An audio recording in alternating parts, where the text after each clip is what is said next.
In this lesson, we're going to talk about backup banjo and playing with others. Now, I'm going to encourage you to play with other people. I know we start out by, learning some arrangements and playing in the closet or in the bedroom, and maybe from there we move out to the living room to play for our spouse or our family. But the next step after that is out the door and going to a jam session, or even just having some people in and jamming with them in your own home. But playing with others, I want to encourage you to do that. If you haven't done it before, you're going to find out this is a lot of fun. Just a nice, relaxed way to have a lot of fun. And also, it's a learning experience. When playing with others, you learn many different things. You learn about how to listen for what's going on with the group, how to listen for the changes, about timing. And of course, you'll learn some new songs. You'll swap licks with other people.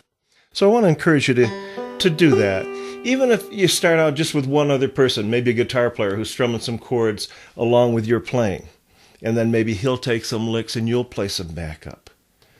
So we're talking today about comping.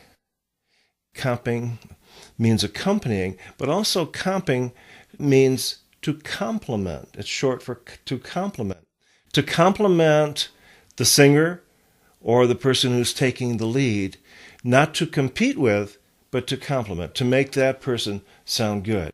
Even when you're singing and you're backing yourself up, you want to back off on the banjo. Play something a little more simple and play it more quietly. Because at the point where you're singing the verse, the banjo is just accompanying you. So you probably won't be playing your full-blown arrangement that you've learned. And certainly if you're in a jam session, when someone else is taking the lead or someone's singing a vocal, you want to back way off on the volume.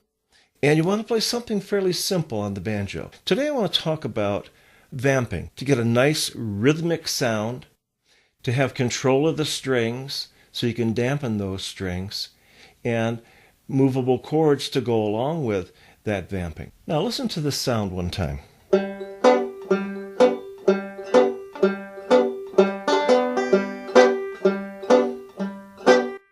Hear how on beats 2 and 4, I've got like a boom, chick, boom, chick, kind of a rhythmic, percussive sound on 2 and 4.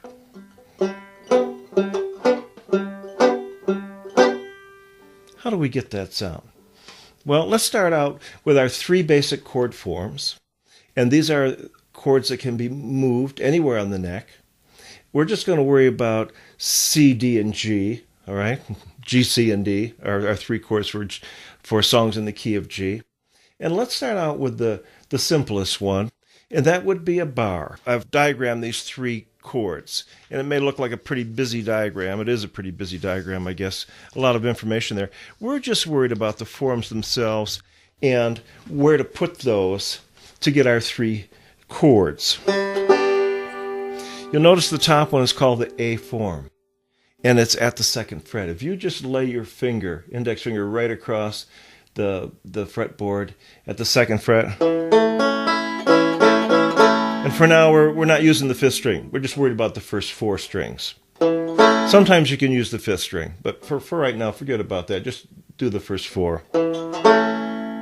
That's an A. And listen to this sound. They can ring out pretty good, right? Or I can do this. Or something in between.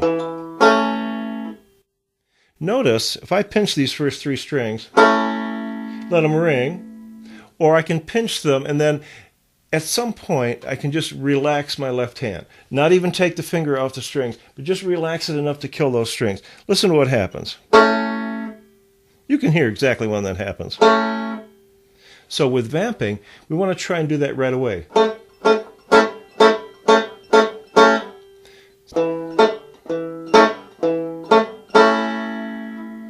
It's almost as if you're pinching the strings with your right hand and squeezing the neck at the same time. In fact, let's just try that together. Let it ring that time. See if you can get that sound. Squeeze the fingerboard and pinch at the same time. And of course, when I say squeeze, I mean let off quickly, too.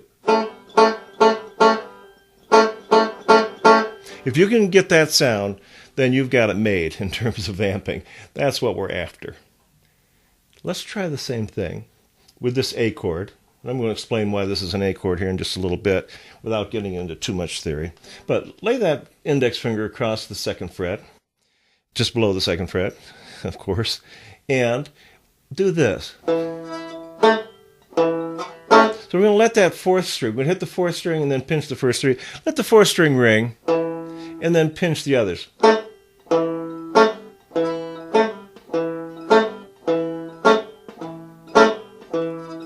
Try that with me.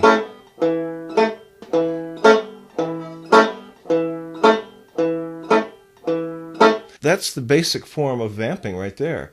Boom chick.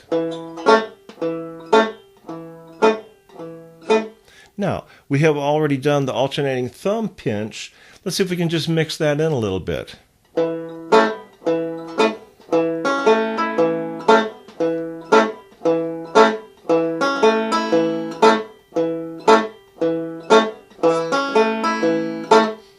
Now we've got some backup banjo going already. All right, so that barred form is called the A form because when you put it at the 2nd fret, it's an A. Now, I don't want to get too heavily into the theory piece of it right now, but you know that the open banjo is a G, kind of like a bar, really, except the nut is doing the barring.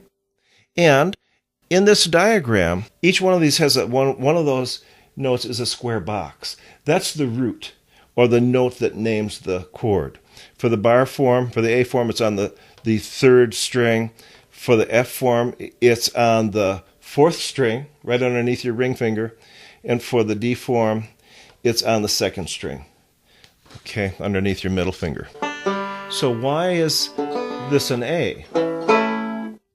Well, another thing, before I answer that, why don't we just use the open G? Well, you don't have control of those strings if it's open. You'd get something like this.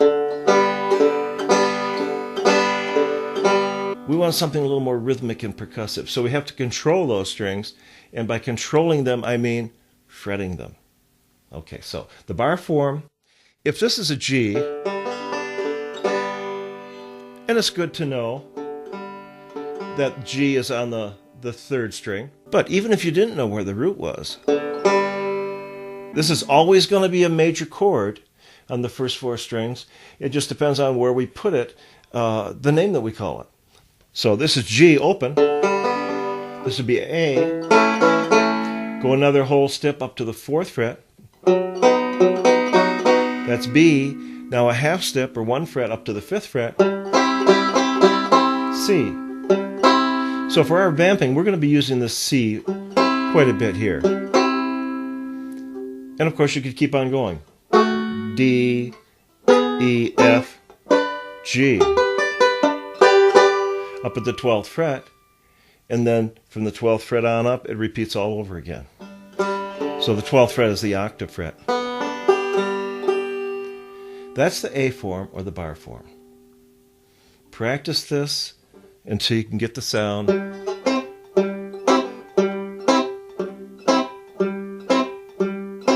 For C. The next form we're going to look at is called the F form. And of course, the reasons for these names, it could be called anything, frankly, but it's called the F form because when we make an F in first position, that's the chord we get when we use this form in the first position. In this case, the root is right underneath your ring finger. So here's a diagram of the F form. Ring finger is on the 4th string, middle finger on the 3rd, index on the 2nd, pinky on the 1st. Notice pinky and ring finger are both on the 3rd fret. They're on the same fret. And these two guys kind of make a diagonal line pointing towards yourself. That's what the F form. If we move that F form up 2 frets or a whole step, that's a G, okay? This is the place we're going to use this thing most for our jam sessions. Notice the 5th string, G, and then 1st string G are the same. Again, kill the strings by just relaxing your hand a little bit.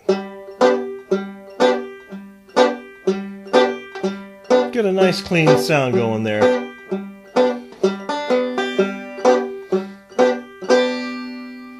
Sometimes you can let it ring too during a song, but typically we want that vamping sound. The other form is called the D form, and I'm going to move him down 1 fret, and pinky and ring finger are going to stay on the 1st and 5th strings, and I'm just going to swap the other 2 fingers, and this will be a D.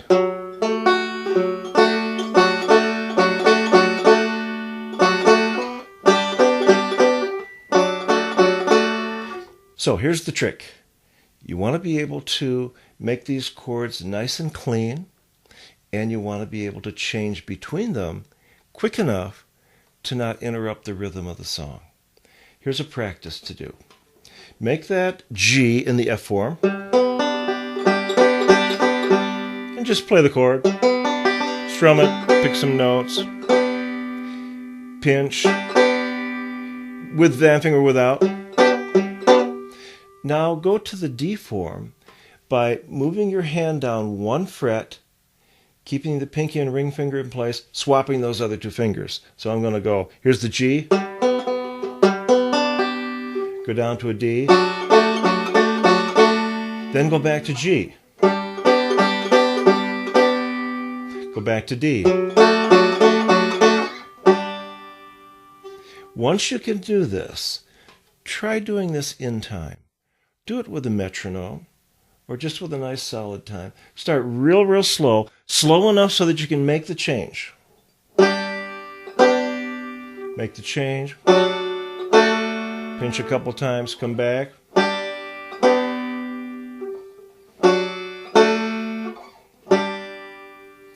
Try it a little bit faster.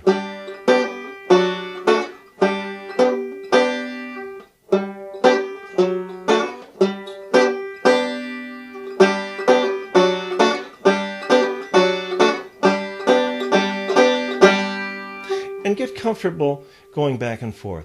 Then throw in the C chord. Here's the G, C, back to G, D,